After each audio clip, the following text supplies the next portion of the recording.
All right, everyone. So the WWE title tournament for the Intercontinental Championship is confirmed, right? We know two of the names now. So we know Jey Uso is going to be one, and Pete Dunne is going to be another one. They both won their first matches of the tournament.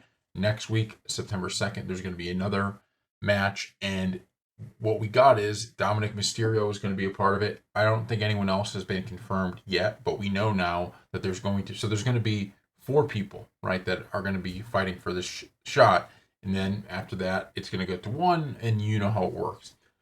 But this is why, because we've been covering the whole Rikishi, Jey Uso thing. This is why it's so tough for WWE right now. As much as people want to make it seem, like all of this is just obvious stuff. It's not obvious. Nothing here is obvious. Think about the people we have in this intercontinental, kind of fight. You got Jey Uso, and you got Dominic Mysterio, and you got Pete Dunne. Now, Pete Dunne, I don't think anyone's like he needs to win a championship right now. I think everyone's like, yeah, keep building him up and see where he can get.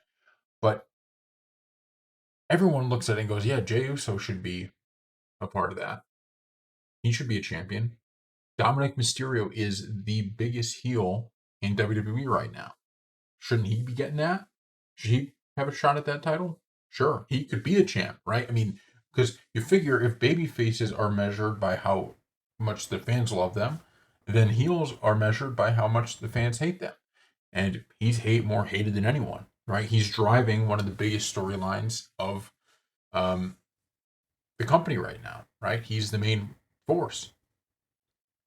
And so then you have the champ, who's Braun Breaker. So think about that. You have the champ, who's Braun Breaker. Do you think Braun Breaker should be getting a push and having a title on? Of course, the fans love him.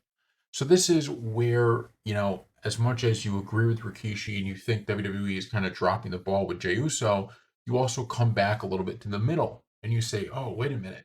This is not the easy thing we thought it was. This is not oh yeah, there's no big deal here, right? This is obvious booking. How is this obvious? I could see Dominic Mysterio holding a title. The guy's hated, right? I could see Jey Uso holding a title. The guy's loved. Everyone's eating when he comes out. But Braun Breaker, he's the dogs are barking, right? Everybody starts barking. I mean, it is crazy how all three of these guys have now gotten over. And I do think what WWE looks at is that who actually needs the title. I mean, I almost think it's a like a source of praise that you have guys like Jey Uso, right, who doesn't have a title around his waist, and consider this, and yet he is still as popular as if he was the heavyweight champion. I mean, seriously, think about what that says about the character, right? This is what made Mick Foley so great. This is what made The Undertaker in some ways so great. This is what made some of these, even Steve Austin sometimes, right? This is what made some of these guys so great, was that you didn't need to have a title on them for the fans to take them seriously. They were taken seriously regardless. And so the same thing could be said about Dominic Mysterio, right? As much as you would say he deserves a championship, he doesn't need one.